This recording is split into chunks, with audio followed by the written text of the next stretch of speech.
Well, howdy there, folks. This is your host, ID Jester. Thanks for checking out my video. Once again, we're going to be looking at inside sports games, and this time we're going to be looking at inside pitch baseball. So first things first, I want to give a shout out to the Inside Sports Games guys out there. They're just a small company.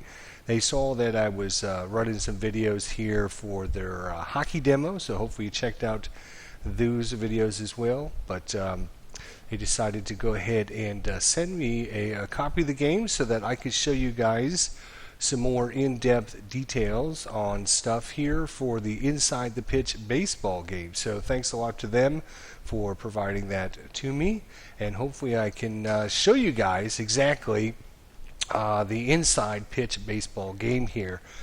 I've recently just come across the inside sports games and have been very interested in them and really enjoyed playing through our hockey playthrough there, kind of going through how that game plays and everything. So looking forward to doing more of that action. But right now we're going to be doing the inside pitch baseball. I am not an expert at this game whatsoever, but you know what? That's actually good because I am brand new to this. I'm going to show you guys, if you're new to inside sports games, or you're not familiar with at least their baseball game, I can show you that even a newbie can pick this up and give it a whirl and start playing it without too much problems. So of course I might not do everything exactly. You guys can leave comments in the section below if I mess up something, but I'm going to go ahead and show you guys the basic formula of how everything operates in the game, and we'll do some gameplay and all that, and just kind of give you a inside scoop on inside pitch baseball. So let's go ahead and get started here. Of course, you have all kinds of statistics. You can look by team, batting, pitching, defense. You can do it by league, you do it by player. There's league leaders and all kinds of different categories. You can compare actual replay of your games versus actual real life statistics. All kinds of awesome data there that you can delve into. I'm not going to really go into too much of that right now. This is kind of just an introductory video, but I just wanted to let you guys know that it is there and available. Of course, you get in there to the data file and you can view and edit the ratings. You can add team logos, I guess I should say, not legos, but logos. You can release players, sign players, create duplicate data file in case you want to keep your data file as have a backup for it. Of course, under the help, you can view the rules. Should be noted there are only 10 pages of rules, so you don't have to spend hours and hours reading the rules. I was able to glance over them pretty good, play a practice game. I think I did just about everything right. Of course, you can get on the forums here. As you can see down here is the forums, and of course here is the website. You can find out more information if you have a question about how the proper procedure for executing a result. Of course, here's the PC game rules, instructional videos if you want to watch somebody else playing the game, and you can watch how they did it and kind of go through some examples of how to actually play the game. All kinds of good information there. But right now we're just going to go ahead and what are we going to do? We're going to play a game. We're going to do an individual team game. Of course, we can play a daily game. We can play all the games. We can play the American League, the National League, Interleague, whatever we want to do. So very open to what you want to do. But right now we're just going to do the individual team. And right now I've got the Major League Baseball 2015 season here. So of course, what else? We're going to play my beloved St. Louis Cardinals here. And of course, here is all the games that you can play. Look at that. Awesome. So we're just going to start right here. St. Louis at Chicago, first game of the season. Very cool. Pops up, tells you who actual players, pitchers were in the game. And so that way you can, I don't want to play that one. Let's go to the next one or whatever. So we'll just go ahead and start with the first game here. You can choose to use as played lineups, another great option. So you don't have to try and look up on the Major League Baseball website and try to figure out who is actually in the game, what position do they play and everything. So it's already in the database for you to be able to do that. And then of course use roster players only, and there's a quick sim game if you wanted to just simulate it really quickly.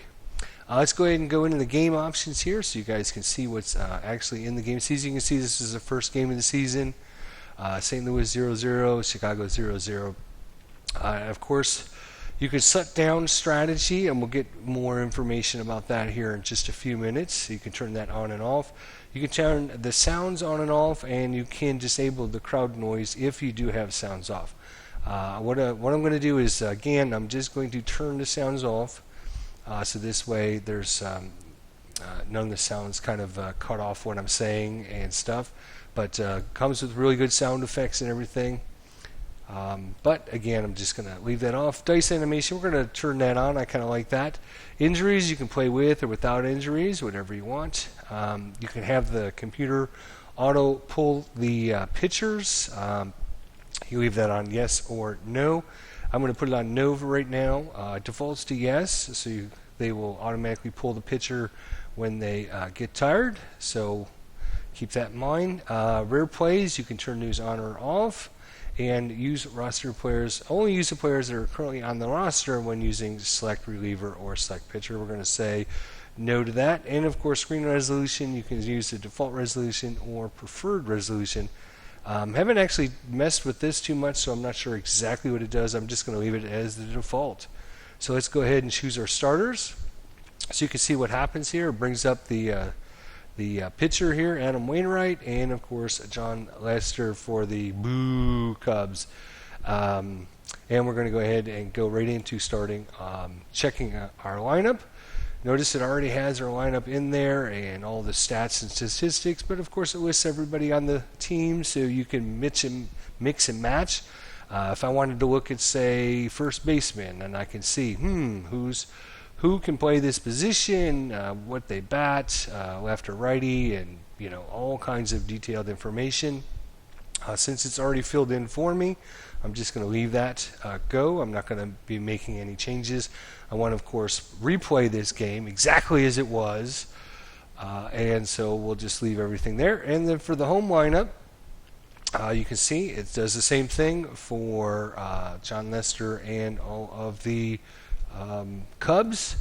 And you can see now we can play ball. Of course, we can kind of flip back between them a little bit if you want to kind of compare them and just look at them really quickly. And then, of course, once you're done with that, you can compare the actual stats. You can see your replay stats. Really well done. So let's go ahead and play ball. All right, so we are greeted with, I'm just going to put it into a window here so it's a little bit easier for me to manage. Again, I am not an expert at this game whatsoever, but I have picked this up and tried it out a few times and ran through a couple innings, and I've got the inside the pitch rules kind of over here on my other screen, kind of off the recording here, just in case I need to reference something to make sure I'm doing it right. Of course, here is the complete rule book here. It's just, I'm going to just kind of flash through it. There's a couple charts, some examples, kind of explanations. Basically tells you, okay, if it's got this symbol on it, this is what happens. And if you want to find out how to do that, you can see, okay, here's a home run. How do I do that? And it basically just walks you through what to do with it. So real nice way to lay it out and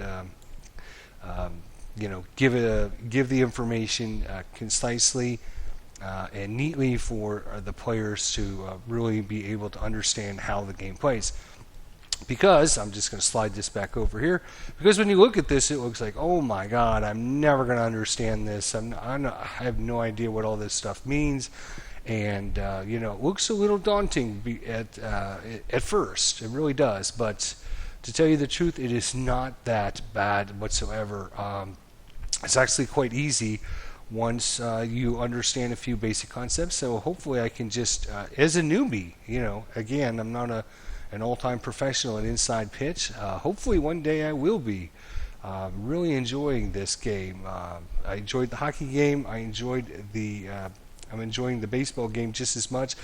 Trying to compare it and play it, and it's wonderful.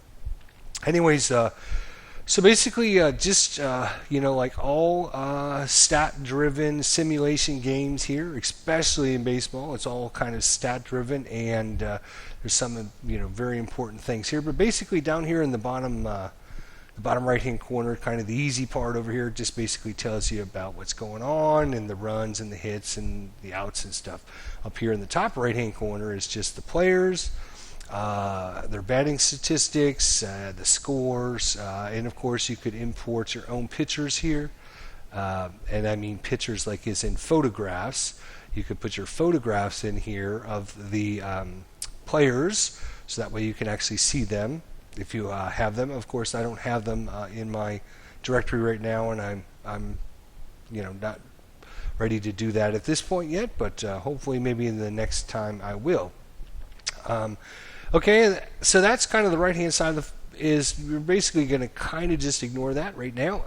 Over here on the left-hand side, up at the top, is the pitcher card, and this is the actual card for the player. So again, this is the computer version, obviously, but they do have this computer version is exact copy of the board game version. So if you were to order the board game version, you're going to get a nice card like this with all this information, just like it is right here, that you're going to have on your table, and you're going to be able to roll and do everything just like we are here on the computer.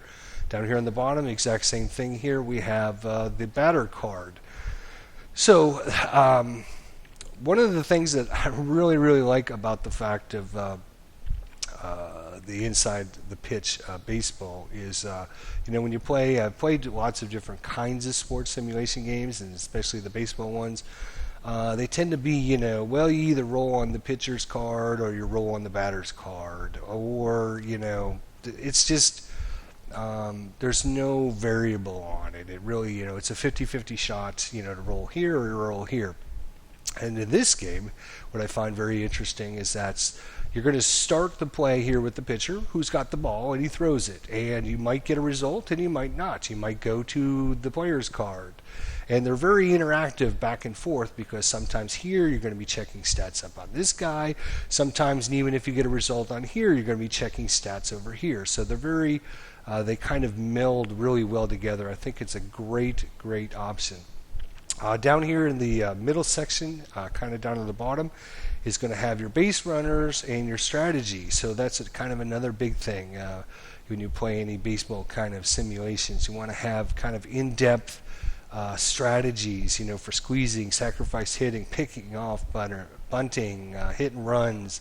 What is your runners going to be doing? Are they going to be advancing bases on singles, on doubles, man on second? Is he going to make it home or not? So all that information is going to be listed here, and then you're going to be checking out different charts down here in the bottom right-hand corner. The baseball will kind of disappear.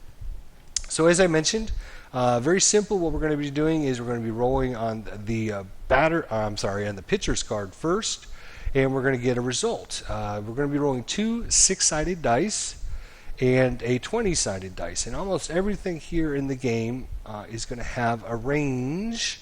Like this K value here, it says 11, but think of when you're looking at this 11, it's basically standing for any number between 1 and 11, any number between 1 and 14, any number between 1 and 20. So when you see these numbers, you're going to quickly be able to look at the 20-sider and compare. So if I rolled a 15 on the 20-sided dice, and I compare that to the 11, that is higher than the 11. It's higher than the 14, but it's not higher than the 20. So you're going to compare a lot of the results based upon the 20-sided dice.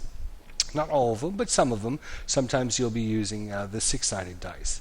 When we roll the 2 6-sided dice, the first dice that comes up will be your column that you're going to be using, obviously 1, 2, 3, 4, 5, 6, and then the second 6-sider is going to tell you random number between 1 and 6. So like for example, if we roll a 2, 1, we're going to go to column 2 and go down to 1, and it's going to be a result of W and a slash. And I'll kind of talk about what these different symbols mean here in just a minute. When we look at the players on the field here, you can see it's got their names, and it also has a lot of statistics and numbers underneath them. The first number basically represents the player's range. So that means whatever number they have, if they six-sided dice is that number or lower, they are able to make the play. So you can see here for Beard, he's got a 3. So on a 1, 2, or 3, he's going to make the play, and a 4, 5, or 6, he will not make the play. Castro here in shortstop. Actually, we are missing a third baseman. I'm going to have to restart here real quick. Castro, he's got a 4 for range. So 1, 2, 3, or 4, he makes the play, and a 5 and a 6, he doesn't. The number in the brackets here is the chance that they make an error. So that's going to be compared to the 20-sided dice. So you can see for Castro here on a 9. Yep, they do not have a right. They don't have a third baseman. Sorry. Anyways, so inside the brackets is a 9. So whenever we come up to an error check on him, it's going to be 1 through 9. He makes the play. Anything higher than 9, then he commits an error. Oh, I'm sorry. I think I say that wrong. It's actually if you roll up to that number, then they make an error. So obviously, lower numbers are being better. So for Fowler here on a 1 or 2, he makes an error.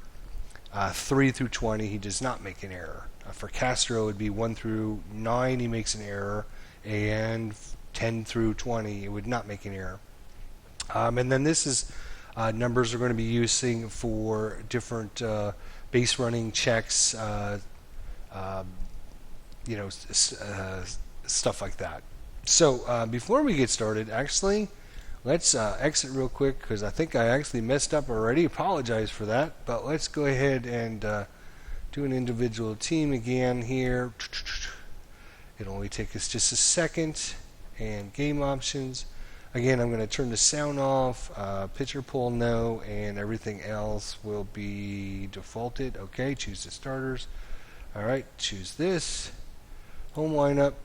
Yep, there we are. So we're missing the third baseman here, so we can click on the third baseman, and of course, we want Chris Bryant. Oop, Chris Bryant. Yep, there he goes. He goes over there, and he will go to third base. There we go. And let's just make sure when we flip over back to him, yep, he's in there. All right, so I think I missed that the first time. I apologize for that. All right, so yep, there we are. We got a nice third baseman there now. We'd hate to, not have a third baseman on there. So I know I'm going through a lot of information really quickly, but once we start showing you guys a few plays and show you how things play out, it's actually, as I mentioned, really good. The other thing I really like about this is basically all the numbers and the stats are right there for you to see. They're not hidden behind the scenes. They're not hidden on charts and other kind of built into the game mechanics and all that. It's basically here's all the stats that you are probably going to be needing, and there are a ton of them, which is. It looks overwhelming, but it's not, because all of this stuff is valuable information that really adds variety to what's going on in the play. So you can actually, it's not just, oh, he's out, oh, he's safe, oh, he got a single, but you have no idea where did he hit the ball, is there a chance for an error or anything like that. All that stuff is built into this process here. You can actually feel like you're actually seeing the ball going and what's happening on the field. It's not just a single. It's a single to right field. It's a hit to the second baseman, and there might be a throwing error and stuff. So there's nothing hidden behind the scenes. It's all out there in the open, and there's tons and tons of staff. information. There's a balk. If there's a chance for a balk to come up, you can see he's got no rating, so there's no chance for him to have a balk. Here's a pass ball rating. Here's a pass ball error ratings. There's ground ball double play. All kinds of detailed information that is really going to make each individual play come alive and really represent what's going on in the baseball, in each bat. So yeah, most of the stuff on the right-hand side you're not going to be using. You can see the lineups. You can kind of keep track who's coming up, what position they play, whether they bat left or right-handed. So that's kind of miscellaneous. They also have another great feature is they have ballpark effects that affect everyone. That's kind of up here in the kind of the top middle section here, Wrigley Field. You can see the K result. Any player is going to get +3 to their Ks. There's a walk result, which is going to give them +1, and a home run result is 0. Not only that, but there actually is a ballpark card for each of the different ballparks. So sometimes you might get a result on the pitcher card that says go to the ballpark, and this card will switch out to the actual ball park card. So the ballparks are going to play a nice amount of detail depending on the results that you get from the pitcher card. Of course, you can adjust your defense as well. You can have them normal and back, and halfway, and of course corners. Alright, so enough kind of explaining. I guess maybe what we ought to do is just kind of show you a few plays here, and hopefully I get all of them right for you guys. Like I said, most of the results, once you do them a couple times, are pretty easy. And you'll understand them a couple times. You'll look at them and you'll be like, I might have to think about that. What does that actually mean? So let's go ahead and get started. We have Jon Lester starting for the Cubs today. He's going to be pitching against Matt Carpenter, Jason Hayward, Matt Holliday, Johnny Peralta, Matt Adams, Yadier Molina, Colton Wong, John Jay, and of course Adam Wainwright. When Wainwright is pitching, he'll be up against Dexter Fowler, George Soler, Anthony Rizzo, Sterling Castro, Chris Cullen, Chris Bryant, David Ross, Jon Lester, and Tommy La Stella.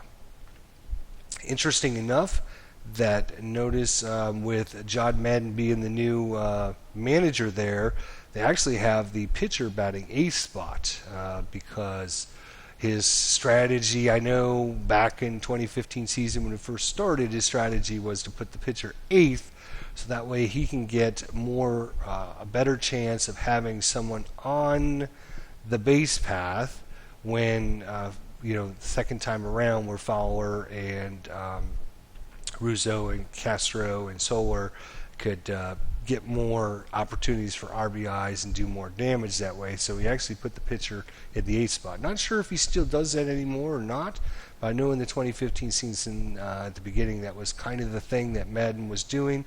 It kind of caught on with some other teams as well, and they started doing it, but that's neither here nor there. Anyways, let's go ahead and get this game started and see what happens. So of course, the first thing we always do is we're going to click on the roll button here on the pitcher card, and there's the roll.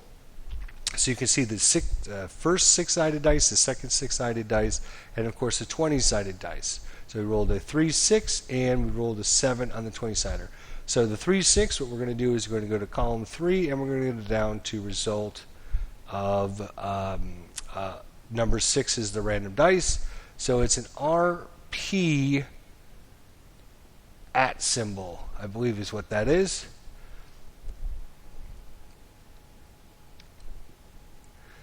Okay, and what this represents is we have a range play, and the @ symbol, the kind of the A with the little circle around it, it kind of almost looks like a stadium. It's got that circle, and the A kind of looks like the bases, so you can remember that. Anytime you have that @ symbol, it means it's going to be something to do with the actual ballpark. So you can see down here, Matt Carpenter's card has been kind of replaced. His stats are still here, but his card's been replaced with the Wrigley Field card. So we have a range play, and what's going to happen in the range play, we kind of talked about this when we were going through stats. Something's going to happen down here on the bottom when we roll it. It is probably going to have something to do with one of the players defensively, and we're going to check out the range. So again, Rizzo here on first base, he's got a range of 4, which means 1 to 4 he makes the play, 5, 6 he doesn't. Solar here in right field, he's got a range of 2, so 1 to 2 he makes the play, 3, 4, 5, or 6 he does not. So what happens is if we don't get a result here on the pitcher card, all we have to do is come down here to the bottom and roll on. Normally it's either the batter's card or again it's going to be the actual play card for the stadium you're playing. So we're going to go ahead and roll a die here and see what comes up. It's a 3-3, so we look at column 3 and we go down to 3, and it's a G3. So we click on the G3, and basically what that's going to tell us is this is the position. It's a ground ball. That's what the G stands for. So G is a ground ball, F is a fly ball, and we'll talk about some of the other results when we get to them. But ground ball to position number 3. So again, it's position 1 is the pitcher, 2 is the catcher, first base is 3, second base is 4, third base is 5, shortstop is 6, left field is 7, center field is 8, and right field is 9. So in this case, G3 means the first baseman. You can see he's highlighted in red over here. So that means, we got to check out whether or not he has the range to get this play. And what we're going to do is roll a 6-sided dice. And again, we just talked about him in my example just a second ago. 1 to 4, he's going to make the play. We rolled a 4, so 1 to 4, he makes it. So he is successful. And we're just going to click the success button, and you're going to see what happens here. Matt Carpenter ground out to first. If he didn't ground out to first, there was another little chart there that we would have rolled on, and it would have told us whether he made it to first base or possibly made it all the way to second base. So because Rizzo has great range and great glove and stabbed that ball before it got down the line and ran over and touched the base before Carpenter can get there. And that is it. So Matt Carpenter grounded out to first base. So you notice here over on the batter card, we've now got Jason Hayward up, who is the second hitter. He plays right field. His stats, if you wanted, let me go back to the game here. Back to game. I thought I could bring up his information, but maybe I can't. I'm not sure about that. Anyways, so he's up, so we're ready to go. We're in position. We have top of the first, outs, 1 out, 0-0, nothing, blah, blah, blah. So first thing we do, again, all we need to do is start over here on the pitcher card and roll. And we come up with 5-3. So we go over to column 5, we go down to 3, and it's a K. So everyone that knows anything about baseball whatsoever knows a K stands for a strikeout. So what we're going to do is we're going to be comparing Jason Hayward's ability to strike out versus this 20-sided dice. And of course, that's going to be altered based upon the Wrigley Field, so +3. So before I click on anything, I kind of want to show you this. Lester's a left-handed pitcher, so again, having left-right results on both the pitcher and the batter, awesome. I mean, if you're really into the left-right switch, and anybody that's in baseball should, because it's an integral part of the game, and to have all the different stats based upon lefty-righty matchups is awesome. So he's a left-handed pitcher. So we come down to Jason Hayward. We can see against left-handed pitcher, he strikes out 10. Now remember, that stands for 1 to 10 on the 20-sided dice. But remember, because we're playing at Chicago Field, everybody's going to get +3. So notice it says 10 right here, But when I click on the 5-3K, notice what happens down here. 5-3, boof. It's automatically taken the +3 for the Wrigley Field and added that automatically to the batter. So you don't have to try to calculate it yourself. It's already pre-calculated for you now, and it's gone from 10 to 13. And now what we're going to do is we're going to compare, is this 12 between 1 and 13? Obviously it is. So Jason Hayward is struck out, and all we do is hit the K button, and that play is over. Now literally I took like 3 or 4 minutes to explain that, but once you do that like 5 or 6 times, it's literally only going to take you like 10 seconds to have that play resolved. So over here on the right hand side, Jason Hayward struck out. So John Lester is going up against Matt Holliday here, and we'll go ahead and do a roll. And we have a 3-4, so 3, number 4 is a G, E, G, and a question mark. Okay, so anytime there's an E, does he have just an E result? He does, right here. So an E result is possible error. So there could be a possible error on the play. If it's an EG result, that means on any ground ball, there could be a error. And an ET is a throw, so there could be an error on a throw. So if you don't get a ground ball, you're not going to get an error. And if you're not going to get a throw, you can't get a result there. So in this case, we got a 3-4. It's got to be a ground ball for an error to happen. And notice it highlights here what had happened, but we have not resolved the play because we need to figure out what Matt Halliday does with the pitch. Is it a ground ball? Is it a fly out or whatever? Before we even get to the part about doing the error. So we're going to come down, I'm sorry, Matt Halliday. We're going to come down to his card and roll. A lot of times, I would say maybe 60 to 70% of the time, you're going to be rolling on the pitcher's card and you're going to be rolling on the batter's card. You're going to be looking at results in both of the cards. But again, once you do it a few times and check out a few of these different results, you're going to be able to fly through this really quickly. So Matt Halliday, let's see what Matt does. Come on, buddy, you want to hit this way out. So that's a 3. Again, we go to column 3 down to number 6. That is a question mark number 9. So that is a possible single, it's a possible double, or it's a possible out. So what we have to do is the question mark here basically says he's hitting it to right field. We know that. Now, it could either fall in for a single, it could fall in for a double, or Soler there can run over and catch the ball. So in this case, we're going to come over here to the bottom right-hand corner, and we're going to look at the result. We rolled a 20 on the 20-sided dice, so the highest result you can ever get. So again, it would have been a single if I hit a 1 through 3. A double would have been a 4 through 8, and no triple result, no home run result, and an F fly out result 9 through 20. Obviously, that's what we're going to click on.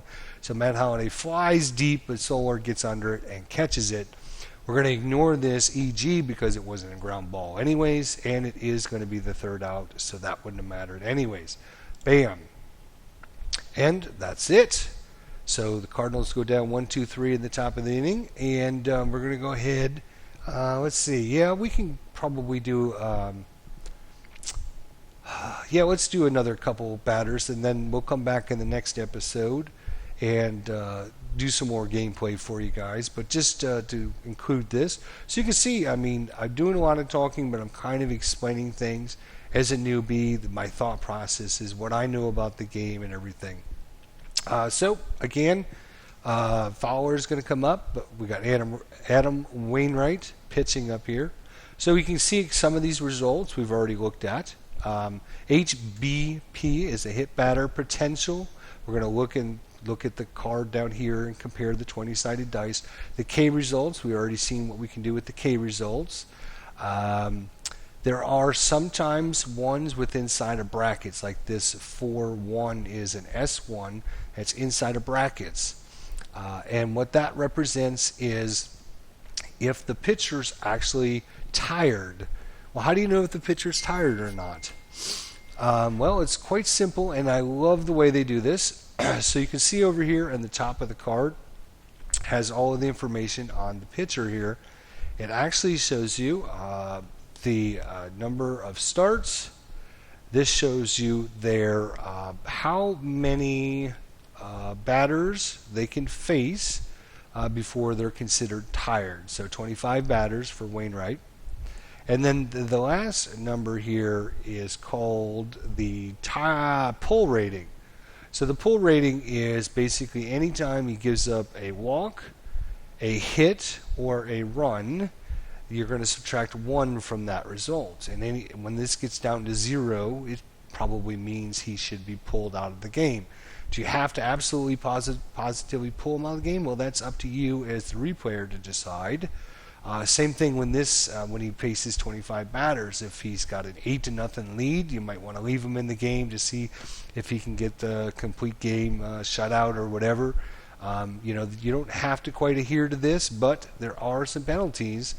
Again, if you are tired, if you've gone through your 25 batters and somebody rolls a 4-1, it's going to give you a single instead of a blank result. A blank result means nothing happens on the pitcher card. You just immediately go to the batter's card. So we looked at the range plays here at the ballparks. Here's just a ballpark effect. Here's a ballpark effect. We got a couple errors here. We have a W. Of course, everybody knows that is a walk. We got another range play, and we got a hit batter. And that's pretty much it on Wainwright's card. We do have the 2 question marks, but that won't come into effect until he's tired because of the brackets, so you can just kind of ignore that. All right, so let's go ahead and just give Wainwright a couple goes and see if we can get 1, 2, 3 inning really quickly here, and then we'll come back in the next episode and try out some more gameplay here for you guys. So we're going to roll, and we get a 5-5. So 5-5 is the little @ symbol. Remember, that looks like a baseball diamond with a little A, looks like the bases, so easy to remember. We click on that, and of course it's going to be ballpark effect. You can see down here the batter card disappeared, and we're now on the Wrigley Field card. So let's find out what Wrigley Field has in store for us. It's a 3-4. So column 3, we go down to number 4. It's a G3. So he's ground out to first. Adams pitches it over, or tosses it over to Wainwright, who steps on the bag, and that's 1 out. Grounded out to first base. Excellent. So that's as simple as that. We go on to the next one. Solar comes up, and we got us a 6-3. So column 6, number 3 is a hit batter potential. So you can see down here he's got a 5. So we're going to compare that to this 20-sided dice, and when we click on that, it's automatically going to highlight it as a 0. So I think that is a hit batter. I believe that's they should compare that. Let me just check real quick, folks. Let me put this on pause. All right, folks, sorry about that. Yep, the only reason I was freaked out was because before you actually push on the result here, you can see the numbers, and of course the computer automatically adjusts the numbers for you. And I noticed he had a 5 here. I believe it was a 5 before I clicked on this, and it went to a 0, and I was thinking, well, wait a minute, that doesn't make much sense because it went to a 0. How did he get to a 0? Well, one thing I didn't realize is the pitcher card here actually has a hit batter result. So Adam Wainwright doesn't hit much pitchers, or hits many batters with the pitch. So everybody's result is going to be a -10. So you had a 5, -10 brings it down to a 0. So there's no chance unless they got a hit batter result of maybe 11 or higher, because Wainwright hardly ever hits anybody. He's got such great control. So in this case, it was not hit. because of what we saw on the pitcher card. So then we're just going to roll on the batter card. That's why it is in yellow, to show you, nope, nope, don't come over here. It's not red, it's not green, it's somewhere else. You need to do something else. So great color coding on that. And that's why I was just a little thrown off, was when we clicked it, it went from 5 to 0, and I was thinking, okay, how did it go to 0? And quickly, again, just looked it up in the rule book, and I'm like, duh, well, that makes sense. You know, hit batter -10. Yep, I got it. Okay. So now we know how to do that. Next time, no problem whatsoever. So we're going to roll on the batter card to see what he can do. And it's a 6-5. So 6-5 is a fly out to center field. We just click on that, and he's out for number 2. So it wasn't hit. Next pitch comes in, and he pops it up to Jay in center field. 2 outs going on here. It's a 2-4. 2-4 is a blank, so you just ignore the pitcher and go right into the batter card and see what the batter can do. And it's a 2-6, so 2-6 goes to fly out to center. So one, just like that, 1-2-3 inning. Again, I am just taking my time kind of explaining things for those players out there that are like myself, kind of newer to the game. I'm not 100% confident and sure about everything, but I'll tell you what. Between the really good rule book and just understanding the basic concepts and watching what's being the color coding of everything. If something pops up red, that usually means it's an out. If it pops up green, it usually means that they made the check or they did something positive. If it's yellow, it's like, no, it didn't fall in this result. You need to do something else. Either, do another roll or check another place on the card or something like that. So, you basically just follow the colors along and you can get through it. Now, when we come back in the next episode, we are going to just kind of pick up the pace a little bit and just, unless we come across something we haven't done yet. And hopefully we'll get a couple base runners here. It's the Cardinals, so hopefully load the bases here so we can see how we have different strategies going on and how different bulk results on the cards will affect whether they are thrown out or advancing on bases or whatever, and that way you can kind of see all of that playing out. Of course, all you have to do is click on players to substitute and all that, and you can click on this button to adjust your defense as well. So be sure to come back for the next episode. Thank you so much for watching. Of course, leave your thoughts, comments, suggestions below. I definitely think if you're interested in board games and if you're interested in baseball or interested in both, this is definitely worth a look for you guys out there. I'm so glad that I came across this. I'm so glad that I've really had the chance to delve in and find out exactly how this game plays. And, I think given probably 2 or 3 games under my belt, and I understand how certain things happen and different results and clicking on, you could probably get a game in within 20 to 30 minutes. You could have several games in an hour, I would think. And you could, play through a whole bunch of, a 7-game series in maybe less than a couple hours, I would think. So anyways, we will see you in the next episode. Hope you'll join me then. Thanks a lot.